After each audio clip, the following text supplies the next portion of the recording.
Nous allons écouter un jeune qui fait aujourd'hui ce qu'on appelle le slam.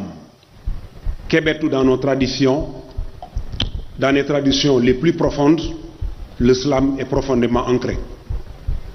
Ce jeune va pointer les problèmes qui, depuis ce matin, sont indexés. Aimé Césaire, dans le cahier de retour au pays natal, dit « Si je ne fais que parler, c'est pour vous que je parlerai. Ma bouche sera la bouche des malheurs qui n'ont point de bouche, ma voix la liberté de celles qui s'affaissent au cachet du désespoir. Pitié pour nos vainqueurs, omniscients et naïfs. » Samba Slammer, action.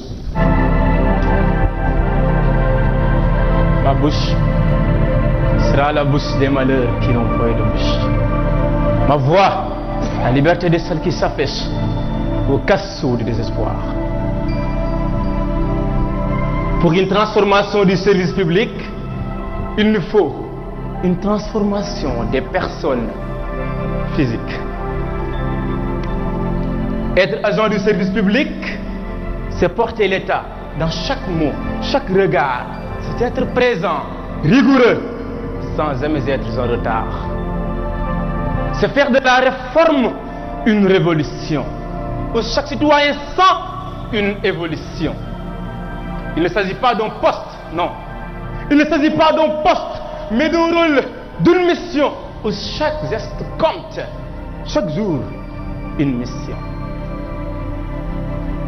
Être agent du service public, c'est être un plié, pas un pion, un sourire, partout. Pas une porte qui dit non.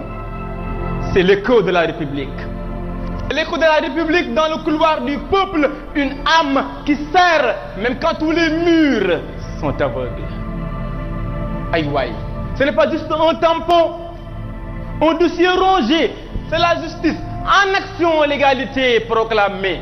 Pas question de dormir dans le confort des procédures. Il faut souffrir pour bâtir des hautes structures.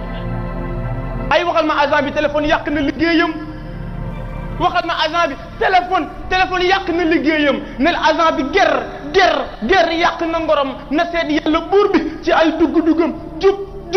Jubbanti mooy nekk wareefam. Na bàyyi xel waxtaan bi. Yow agent bi da nga war a bàyyi pello bàyyi saa bàyyi déglu bàyyi kaa jëm a indi résultat ndax loolu mooy sunu kaa. Yow agent bi na nga bàyyi waxtaan bi. Yow agent bi na nga bàyyi seetaan bi. Yow agent bi na nga bàyyi lijjanti. Yow agent bi na nga bàyyi biddanti. na xëy heure wàcc heure bàyyi mer yàq der faj mer lekk ci ger ne ko na bàyyi lekk ger.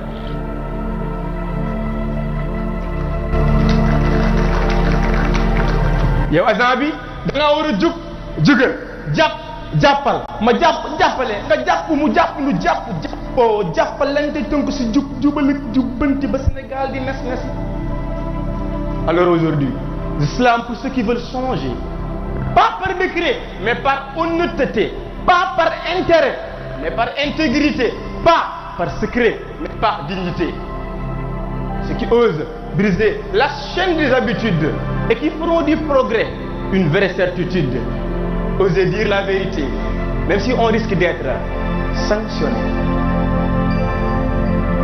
Il est grand temps, mesdames et messieurs. Il est grand temps que le service public soit une fierté. Il est temps qu'il se réveille, se redresse, se relève, ose et s'impose comme tous ses pères service. Oui, il est temps, c'est maintenant. C'est maintenant de se lever, de construire un avenir où tout le monde peut rêver. Il est temps d'oser rêver, manipuler, explorer, réaliser, innover, digitaliser, créer. Il est temps de développer. Ne soyez pas de ces types qui aiment Césaire lancer des pics en disant ceux qui n'ont connu de voyage et de déracinement, ceux qui se sont assouplis aux ajournissements, ce qu'on domestica et christianisé, ce qu'on kila d'abatadissement, tam mais font que leen xam ndax loolu mooy tax ñu am koom ndax fii mooy dëkk bi ñëpp di daw aw yoonam ñu dëkkee jooy mu dëkkee fas kenn du fonk rongooñam fii dañuy sàkkoo xam ndax loolu tax ñu am koom. Pour réformer, mesdames et messieurs, on n'a pas besoin juste des lois et des plans.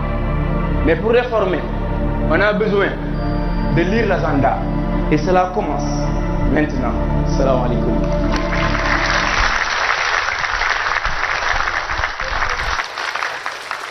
Merci. C'était là donc la prestation de Samba Slimer. Samba Slimer est agent de l'État, il est maître contractuel.